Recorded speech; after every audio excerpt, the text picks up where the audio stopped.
In this episode, we talk to the one and only Lori Frederic. That's right, the movement ninja.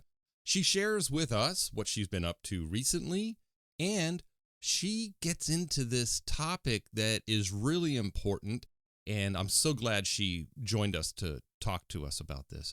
And that is this gap between when a worker experiences discomfort or even soreness or pain, and when they actually go out for an injury. There's a huge gap between those two, and we need to be doing a lot more to intervene at that time. We talk about a whole bunch of stuff on this episode. So again, a great conversation with our good friend Lori. So get ready.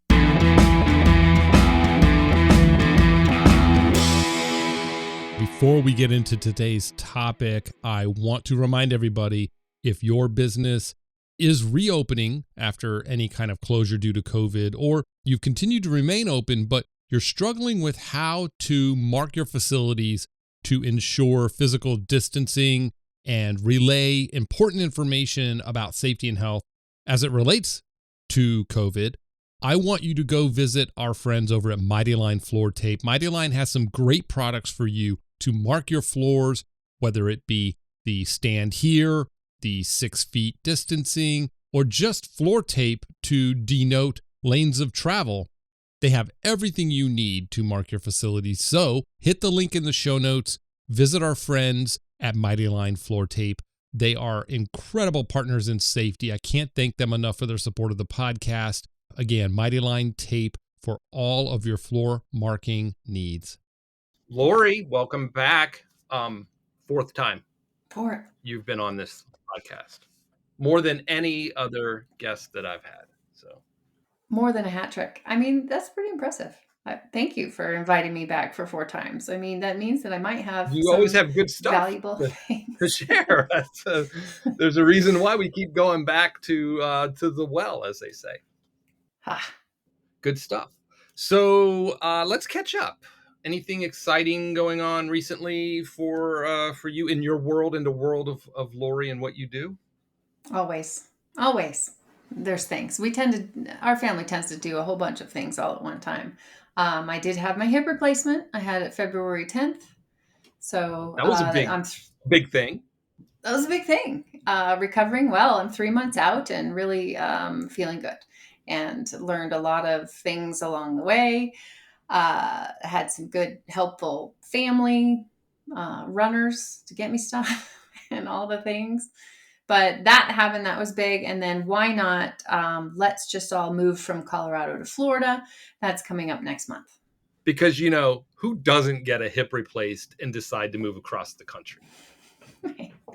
You're like, it speeds up recovery. From what I do know about you, that tracks, actually. I could see you going, let's just move. So I've been watching your progress videos. So you post a lot of these on Instagram, right? Yes. And I know you post on LinkedIn as well, but I see them mostly on Instagram for some reason. The algorithm's different than on LinkedIn for me. And you post like things that you're doing with your hip now that you weren't able to do at first. You had to kind of work up to it. So, right, mobility is how are you with mobility? It's big. I mean, I have bad genetics. So just a recap of why I had the hip replaced is I don't have great genetics. God love my parents, but my mom's had 3 hip replacements and my dad's had both replaced. And my mom and all her siblings have had a hip replaced. Like, it's just not. You saw that coming. Yeah, kind of. I mean, I didn't expect it because I'm like doing all the things, but it was there. But there's certain ranges of motion that I just couldn't get into anymore. And now it's all of a sudden like, whoa, look at where my foot went. There's all the differences that happen, but I like to equate it to a lot of different things, right? So all of a sudden my hip has all this new range of motion and really doesn't know what to do with it. It ties in really well to the talk I talk about all the time, why people are sometimes afraid of stretching before work, because they're like, oh, don't people get hurt when they stretch and then work? I'm like, well, you just lengthened your muscles before you learned how to better use them and you went to work. And so I all of a sudden got all this range of motion. need to learn how to use it before I just go off and golf and run and do the things. So mobility is what we call that, is that You taught. you That's why I learn. said mobility. You taught me that. See, I Exactly. listen when you talk. I don't. May not look This like is it, but why. By this fourth time, everybody will call it the mobility program, not a stretching program. this We'll is work why on you're it. back for the fourth time. Repetition. So, but you mentioned golf, which is funny because that was one of the activities you regretted, like that you knew if you didn't take care of this, you really enjoy playing with your husband. So Right. I remember you mentioned that. So you haven't tried golfing yet, or have you? Sort of. Not on a golf course. We actually had a ASSP event with our Colorado chapter at Top Golf, and Oh, there you go. I think I was only like 3 or 4 weeks out, so I knew enough to not, do dumb things. But I did have a golf club in my hand for a second, and I chipped a little The something. rest I you was just like, threw out okay. there. Yeah, Well, yeah. I just coached everybody from there you there go. on out. But no, I haven't gotten to the golf course yet. I'm super close, Okay. but I'm kind of busy. The cartwheel? Oh, the cartwheel's getting closer. Is it Um, really? yeah, Because we talked about that. We need to exactly. have I've you been on when you working do on your first progression. cartwheel. Okay. Totally. Oh man. All the All right. That'll things. be exciting. You're gonna that I can see you putting that on Instagram too. Totally. That's going to go viral. That's gonna go. That's gonna go on there. Old lady does cartwheel after hip replacement. Right, Sorry. first cartwheel. It's a milestone. So okay, so there was that. There was the big move you're moving. I also saw something, not to sidetrack us, because I know we have an agenda, and this is, I don't know, it might be more fun to just record Squirrel. us, Squirrel. shooting the breeze. But I saw you post something, and I shared it with my wife because she had her breast cancer surgeries. Right, she has this huge scar on her abdomen from the deep repair, and the physical therapist was like, massage is going to help with that, and with some of the pain and some other issues that she's having. We suspected were stemming from her scar. You posted that, and I shared it with her, and I'm like, oh, Lori says this is a thing, so you got to do it. So that gives it the whole credibility right there. Not your physical therapist, but Lori says. The Lori says, but you talk about like medicine and over medicating in this country in general. And again, I don't want to get sidetracked, but it kind of fits with intervention. Like by the time you get to the point where you're getting prescribed meds, we've missed probably there are exceptions, but in general, we've missed some opportunities, right? Right. A ton of opportunities. And I think information and education is the biggest reason why people aren't told to massage their scars.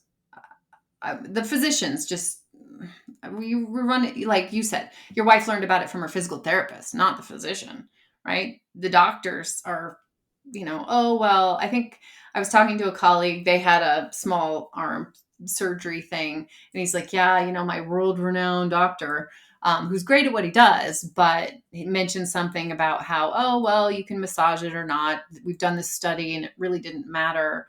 And it's like, I'd like to take a look at that study because definitely, no matter where the scar is, it can create a whole chain reaction of imbalances and Yeah. problems if you don't work on it. And no one's ever told that.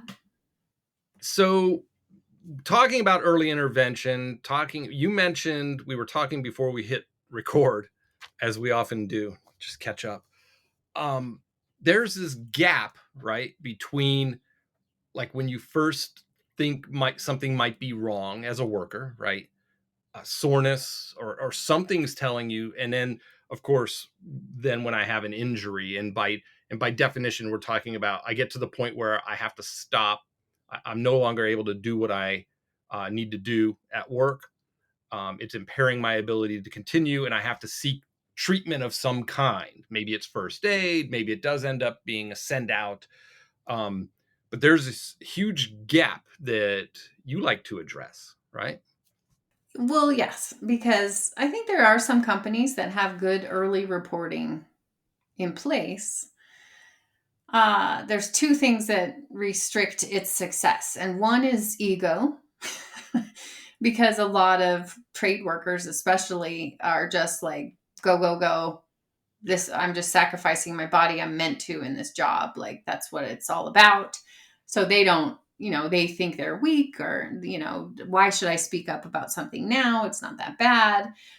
So that's a huge chunk right there. So educating on, hey, the smaller it is to start out with, the much easier it is to fix, is a lot. And then actually having something small to do about it is the other part that makes that successful. Because if you're just wanting them to report to you and talk about it, but not do anything at that point, they're like, okay, well, keep me posted. Yeah. That doesn't do anything either. Like, Thanks oh, for the well, heads up. thanks. Yeah. Yeah. Thanks for the heads up. We're just trying to save the dollar just in case. Right. You're touching on something I hadn't thought about until you just said that. And that is, and I experienced this as well at other companies in my past. And that is, they want you to report early so that they're aware of it, so that when it does get worse, they have a record of, like, yes, it is work related because you did tell me, but they don't actually do anything in that time. It's Right. just, okay, thanks for the heads up, keep an eye on it. And other than that, there's no intervention, right? Correct. Correct. Some companies are getting better at that, but You said do some small things. Like, give me an example of like some small things somebody could do with that information that they may not be doing now. I think the biggest is just learn about your body more. Learn that so many workers that I talk to are just wanting to know that they're going to be okay, right? If it's a little bigger than, it's a little more sore and it's not going away, they're like, I just want to know that it's going to be okay. Like, shoulders are pretty complex. Shoulders, especially with physical work, um, are tweaked easy, right? They get grumpy easy. Yeah. They just have a lot going on. And if someone's like continually dealing with shoulder aches, it's like, well, what's wrong? Could it be serious? And I think the biggest thing is just education of, well, look how much soft tissue is around the shoulder. There's really not much cartilage damage or things like that that can tear and have problems. Just a lot of times I'm like, wow, it's that crappy posture you got going on. And maybe we can just, fix Okay. things. But really, right, a couple checks of, well, if you move better, does it feel better? And they say yes, then we're like, cool, that's soft tissue most likely. And let's see what we can do about it. So above all, it's just that reassurance of nothing's really seriously wrong. Yeah. We just need to educate on body positioning, or so the little things like just moving the parts that are still okay moving, circulation, posture, uh, heat. We always have that heat ice debate on here, and it's still around. It's going to take a long time to turn that ship. Yeah. But, In the medical community, you mean, right? yes, Yeah. completely. Yeah. I just had an employee that we kind of got in this little mix, and they had talked to the nurse line first, right? And the nurse line was like, oh, ace bandage and ice. I was like, oh. Yeah. How about, so that, and then that's confusing, right? That's confusing to the worker, because then, well, someone's telling me to ice and someone telling me to heat. So I try to do the dance a little Yeah. bit of, try it. You can't get hurt with heat or ice unless you leave them on too long and you have skin problems, but it's not detrimental either or. So why not try it?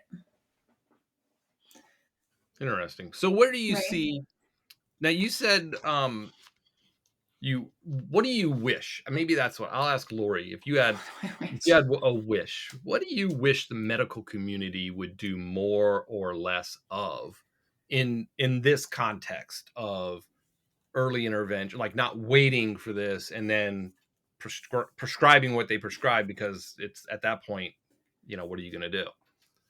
Right. Well, I think what I wish is for all levels of, the healthcare industry to catch things early and be more preventative, and not just pop the pills and wait and see if you get better.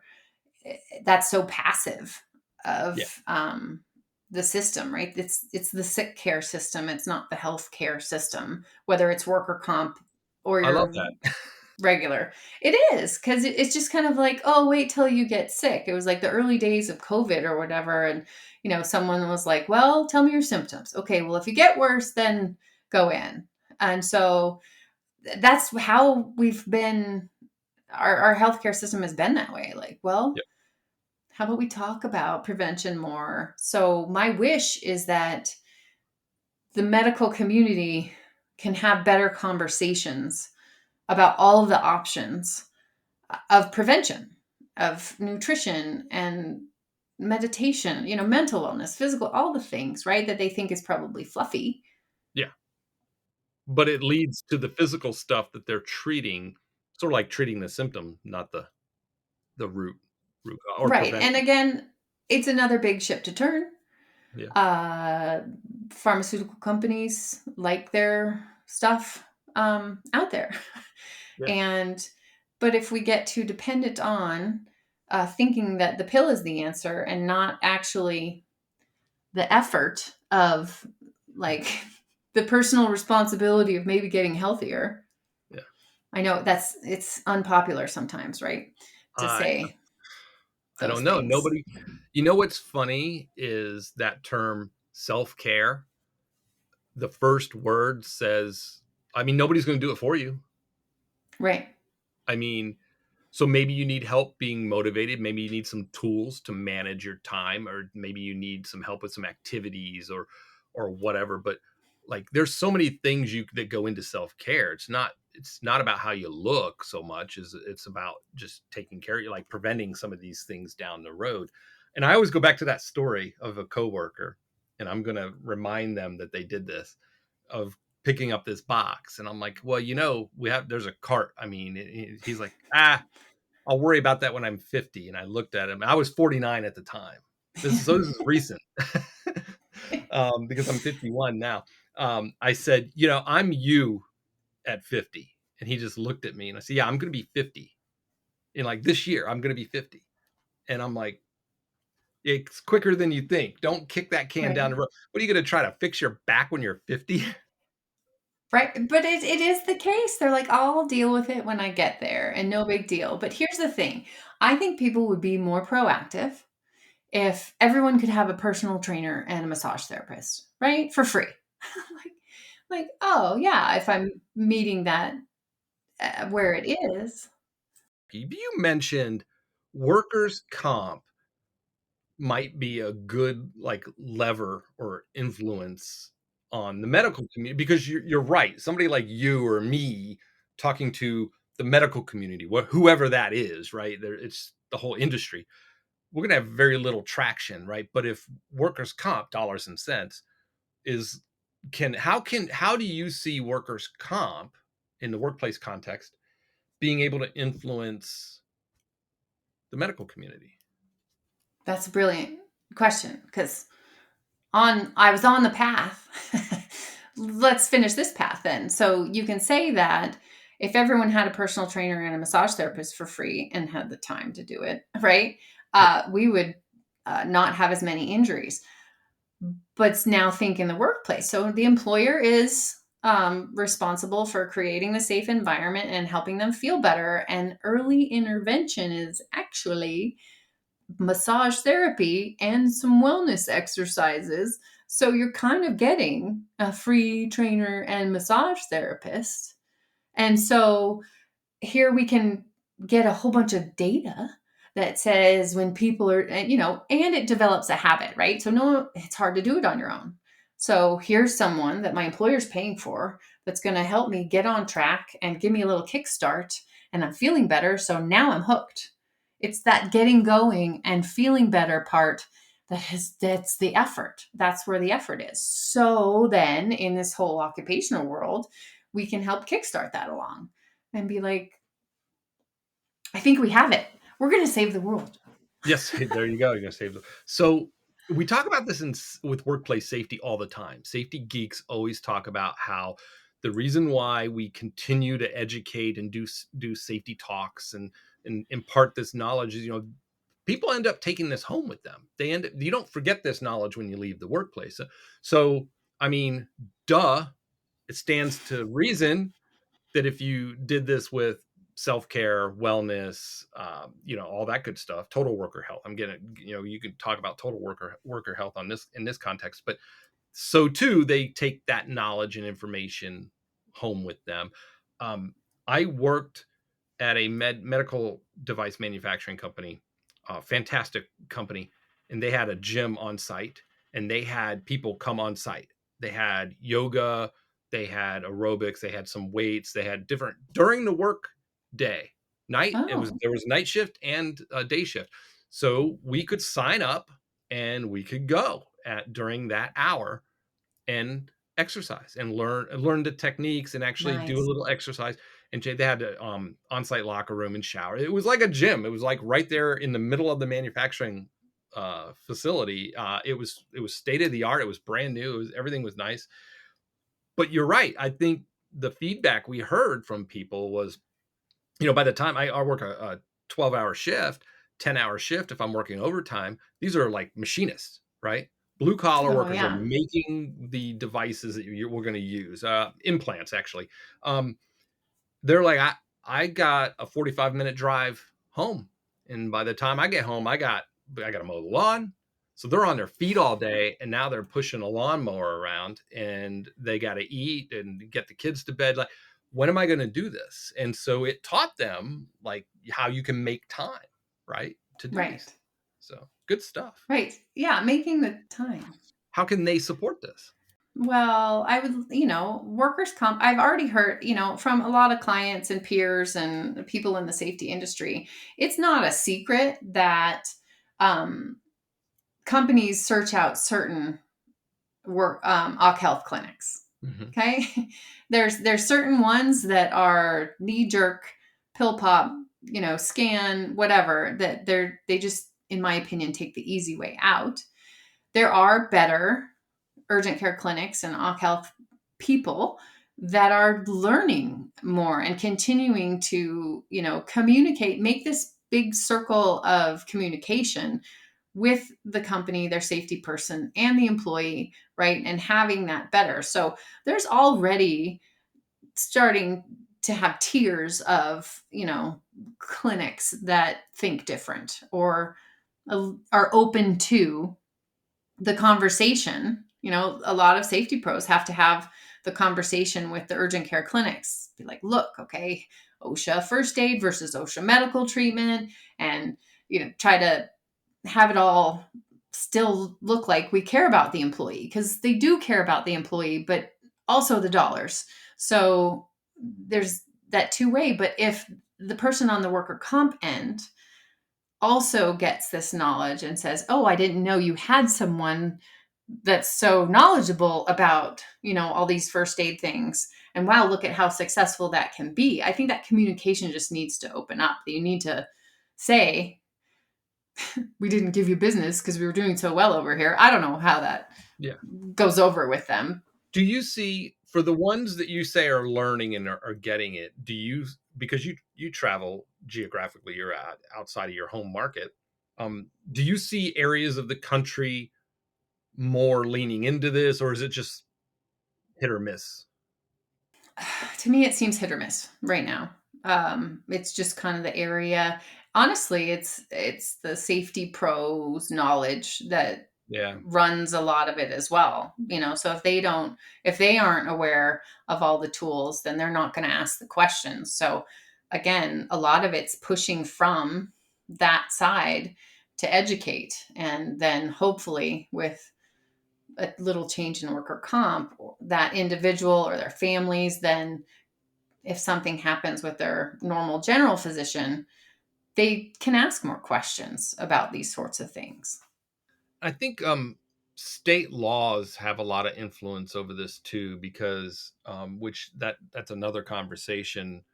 But some states, like Tennessee, for example, the employer has to list at least three providers the employees can go to. Pennsylvania is a panel state, right? So Ohio, an employee can go to any provider. You're not allowed to tell them you have to go. You can suggest, you could say, we use this provider, but you can't tell them they have to go there by law. It's weird. And it all stemmed from, Congress pushing this all back on the states way back in the Industrial Revolution, when workers were just getting, arms and machines and, stuff like that. Right. It's called these are exclusive remedy laws, which were set up by state. Right. So some states it's going to be easier, right, to have this relationship and to tell your workers this is our preferred provider. So I imagine it's like you said, it's a big ship to turn, because there's that too. Like in some states, you can't Exactly. tell them to go somewhere. Well, and so you can suggest or recommend, or you can't say anything. Well, depends on the state. Like I said, Ohio, we can say we recommend going to this one. This is the one we like. We've used before. We're set up. Okay. But the employee can go to any board certified bureau, for workers' comp provider they want. Tennessee, you have to give them this is more fits with what we're talking about.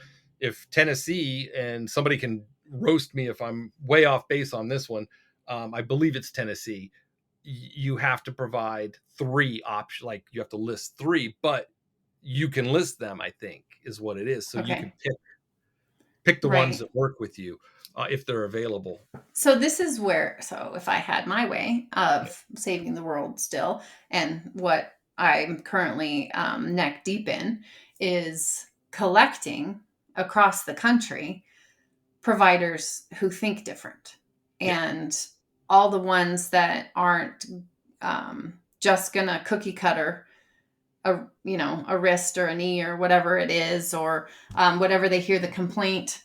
I want to speak to the medical, health, wellness, athletic trainers, all the folks that are looking at the whole body sort of thing, and developing a community and a network that then I can put out there for all these employers to be like, hey, Tennessee, why don't you pick 3 of these? Yeah. Or, that's what I'm hoping on. That would be cool. It's in the works, trying to map them all so that you can just go to one spot and be like, hey, do you have one in my area? I have a random lone worker in Nevada, right? I don't have any, place there, but they're working there. Do you have any place that I can send them? And I'll say, oh, look at that. Yes, I do. The Movement Ninja Network. Sort of. Yes. Oh, but wait, there's a name. What? Is there? What? No, well, kind of for the network, but I have to go back, and the actual service falls into that gap between employee complaint and urgent care. It needs to be that stop in between. So I'm calling it the fit stop. It's the pit stop for your body performance. I like it. And so my network is the Fit Stop Professional Network. That's great. So getting back to the beginning, full circle, that gap, that's where you need to intervene. That's where when somebody says, just FYI, in case my arm falls off, I'm letting you know, happened here because I'm feeling it. And they're like, okay, from that point forward, that's the focus. We marshal all these resources to that case. Exactly. Right? And if in-house they don't know about all the things of, hey, let's tape it, don't forget your wellness exercises and your warm-up routine, all those things. If they don't quite have that, then they can at least go, hey, I wonder if someone's in my area that can help me out with that. Or virtual. Hi, yay for everybody feeling virtual, that you can just do a appointment virtually, because most of it is that education. Yeah, show me what you're doing. What do you do when it hurts? Right, like you said, does it hurt when you do this and move that? And that's good stuff. You mentioned shoulders. Do you know? This is just off the cuff. I think anybody watching, if you're on the community site, you can see this video, obviously. But if you're listening, you've probably figured out I'm not big on scripts, so I don't script a lot. So totally throwing one out here for you, Lori. Shoulder. You mentioned shoulders. Do you know of any like stats on like what's the most? I would imagine a Libram tear or rotator cuff, right? Like those are the big repair surgeries that folks tend to need. Do you think they're over, like we could intervene earlier, or the surgeries, most of them aren't necessary, or I don't know. Right. Oh, for all those watching audibly, I don't know if I have an audible eye roll or not, but Yeah, we can. I think they got it now. I have an audible eye roll. Yes, shoulders are. I ran into someone once. The one I still can't fathom really are shoulder replacements. I'm like, what? Why would you even need? I guess if there's a big accident or something like that. Yeah. So I understand the minimal need for things like that, but rotator cuff problems are what people talk about a lot and it's really a muscle imbalance problem. So again, that education component, right? They're like, oh, my rotator cuff, and I have a little small tear in it or things like that, which of course I don't have x-ray vision. Darn it. I'm still working on that. Add that to the list. Add that to the list.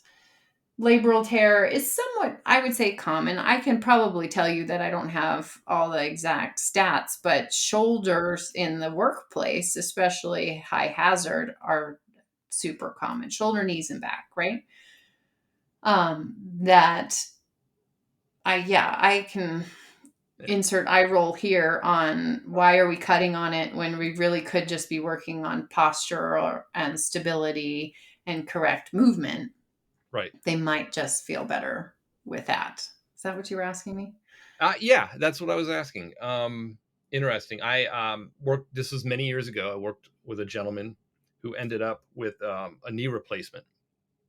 And he was an older gentleman at the time. And he was a heavy equipment operator. And he made the comment to me, he had retired and he went on, he was on permanent disability. And he work related. And he made the comment to me, he came in to visit. Nicest guy, real nice. I helped him with his claim and everything. And he came in and I'm like, hey, how's the knee? He's like, I'm getting used to it. He had his little cane. And he said, I think I have an infection. Oh. They think I have an infection in the knee area. I'm like, it doesn't sound good. He goes, no, I have to go back and get it looked at. But then he said, he looked at, we were on break. We were doing a new hire orientation. We were taking a break. So he was in the office. I was talking to him and he looked at the new kid. And he goes, whatever you do, don't jump out of the equipment. And I went, hey, would you mind recording a, like, don't do this type of like mention? Yeah. We got him, recorded him saying like to the new hires, like you don't think it's a big deal when you're younger, or all those years of not using the ladder, just jumping out of the track hoe and like front end loader, and like not a big deal, but tore his knee up. Unfortunately, the infection, they determined that he needed a different model of knee. Okay. Put a second one in. That one is the one that got infected. Oh, and geez. They ended up taking his leg from the knee down. Shoot. Yeah, talk about getting out of hand. If you go back to what he said to the beginning, right? And I'm not blaming him. I'm saying this because he said it. He acknowledged it. So I'm allowed. That opened the door. That opened the door. But on that point, I think that's a good conversation to have. And from my strength coach brain, I go, well, you don't want to jump out of it because are you going to the gym before or after work and working on box jumps? Right. Are you conditioned for that? Are you, hello, you can't have speed and power without strength first. So it's, it kind of bridges that gap of, okay, I don't want to look like a weenie because I'm not jumping out of the cab, but it's like, well, then get stronger. Can you imagine that? Sorry, I'm not encouraging the jumping. Look at that loser using 3 points of contact. right? Yeah. But even professional athletes retire. They Oh have yeah. they have a career length that's not very long, like in the NFL. But I don't know that it's directly related to running, for example, like a running back. It's probably just getting pummeled, right? Getting hit Right. is getting injured, right? So it's, people run. There are people that are they're conditioned and are running into their 80s and 90s, right? Right. So and doing it safely. So Right. So yeah, run it to pinpoint what exactly is it. But trade workers do go through a lot of wear and tear, repetitive motion and climbing and all the things and confined space here and there. And I know I love, I don't mind the term industrial athlete, and I know that kind of works for a little bit, but I always like to just caveat that with they're industrial athletes, but they don't have an off season. right. They are the whole time. So I kind of think of it as a little different breed.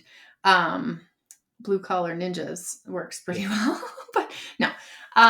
So it's always game time for them. Yeah. So to have them in that mentality that, they don't have a downtime. So it's really important to put in those micro breaks or some sort of recovery Mhm. period, that if I could beat it into their heads, like prepare your body, do it better if you can, and then recover afterwards. Yeah. Those three things, if you could just stick that in, doesn't have to be anything huge.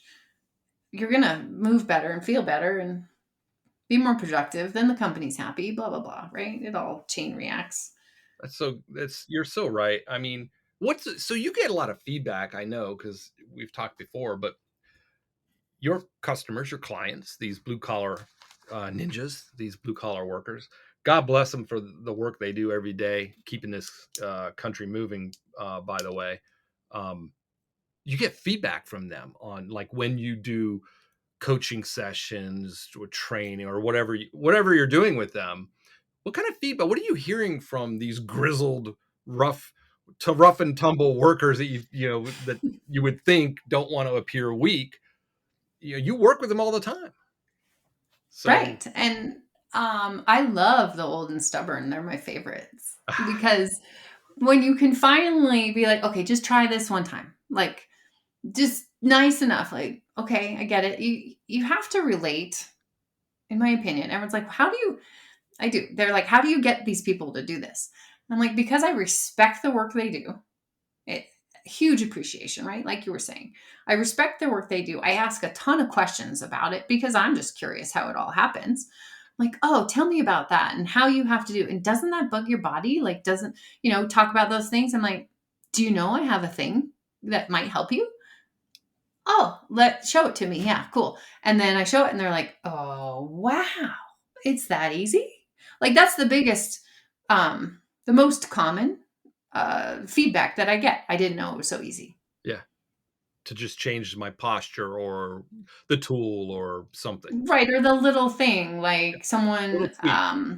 yeah, the last client that I was with, we were talking about low back tweaks and things like that. I'm like, well, one of my favorite wellness exercises is bird dog. When you're on your hands and knees and you put one arm forward and one leg back behind you, right? Like a So it's pointer. called, yeah. So it's like Yeah. bird dog. Yeah, see? Yeah. Um, that's a really great core workout, but it also does a whole bunch of things at once. And so I took this worker through that just a couple of times, showed him how. And I heard the next day in the training class, they're like, yeah, he was already saying he feels better from that. Um, He was it's bird like dogging it. he's bird dogging it. That's all he needed was a little bird dog. And he didn't, you know, that's, and again, my frustration with it's so easy. How do we put the word out? No, you're right, but that's a great example, and now you're making me think of a simple exercise somebody had me try. After so I've had, I'll let the cat out of the bag on this one. 5 hernia repairs. Um, I like to tear stuff. So you don't like sneezing. No, it was all from physical activity, like actual injury, like tearing of my abdominal wall. But yeah, from overexertion and from doing stuff that I should have been better conditioned to do. But anyway, you reminded me, you said bird dog. If I flipped over and did that, I would be doing my dead bugs. So I do dead bugs because I thought that was hilarious. And you have no idea. I don't care who you are. You do those for a while, you're feeling it. Like, it's effective. I love to do training classes if we're talking about low back and, all these conversations. I can throw it in anywhere really, but how easy is it I get everybody down on the floor. I'm like, oh, we're going to lay down. Like, let's everybody lay down. They're like, sweet, I'm going to lay down. And then we get them into like dead bug pose. And all of a sudden you hear just like grunts and groans and, oh, what am I doing? And, oh it's yeah, harder that's than more people work. think. Yeah. But like, that's a good barometer to like that. Really, as much as I try to take care of myself and stay in shape, right? And I'm by my 5th repair because I have a very thin abdominal wall. I guess the doctor said there's just not just much makes there. you more prone to them. I'm not a big guy, right? Yeah, and so then I try to do stupid stuff and I tear it. But it was a good barometer for me when I thought how strong I thought I was, and I did some of those, and I'm like, yeah, I'm not as good as I thought I was. Right. I had some No, work but to do. well, and here's what you might find interesting is that if you kind of think of that whole abdominal wall as a tarp, a fibrous tarp, and if you have a hernia here, like if you poke a hole in it or two, is the whole thing, obviously is going to lose some of its integrity. So it does make you a little prone Yeah, towards more. just prone to As 5 of them. as well as you can fix it, right? Oh, and Right. then we go back to that whole scar massage talk, and Yeah. abdominal scars happen from those too.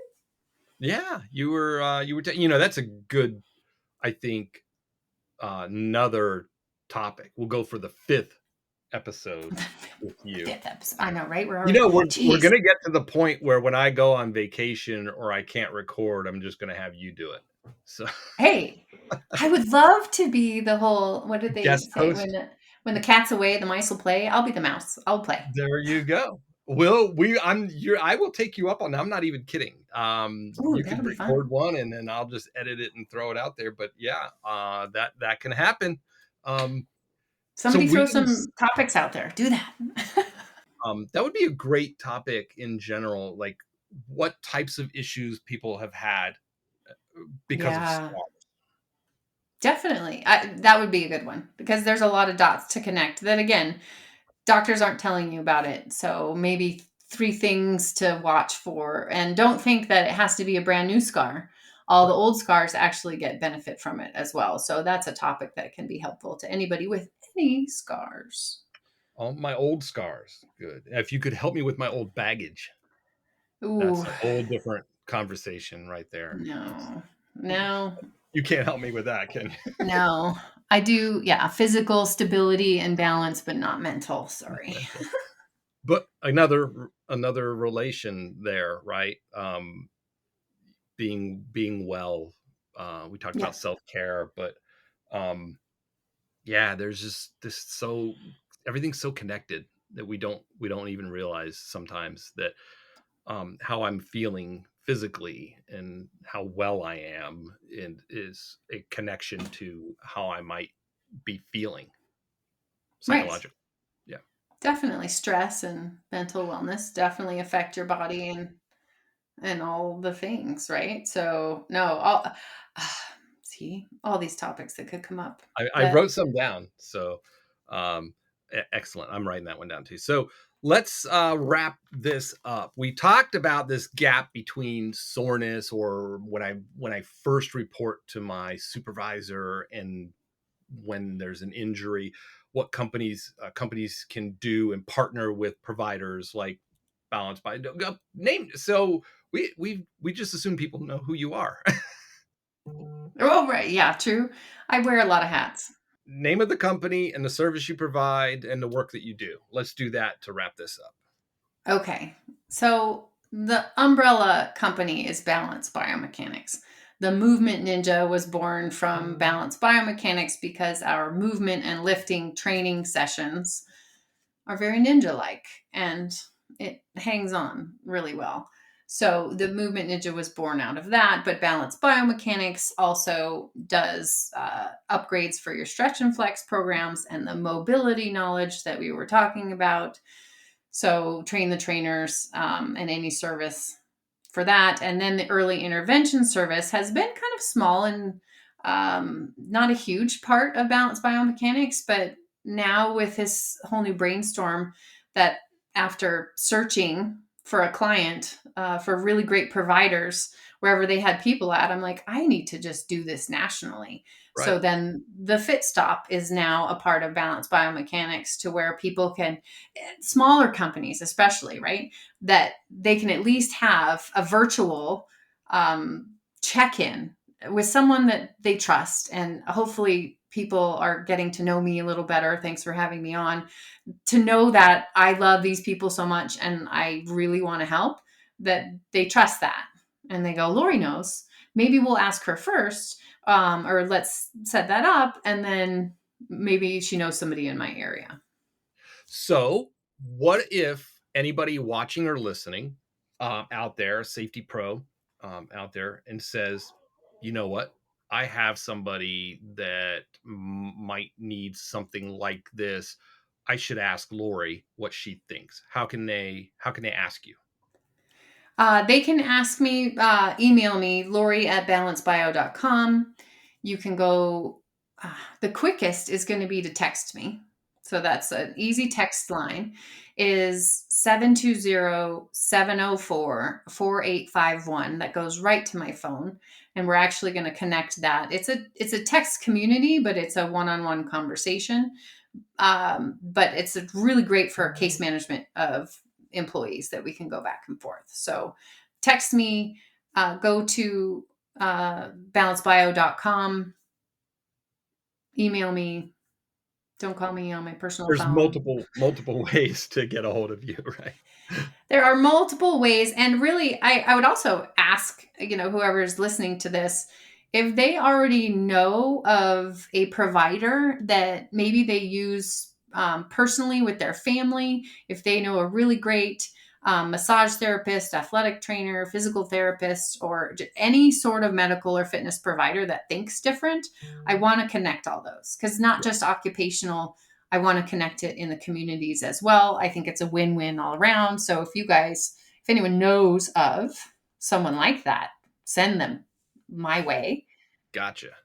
I'll keep my ear to the ground too. So, and yeah, if all the things, I love that, because really it's about saving the world from injury and pain. And if we all do it together, then it's going to go faster.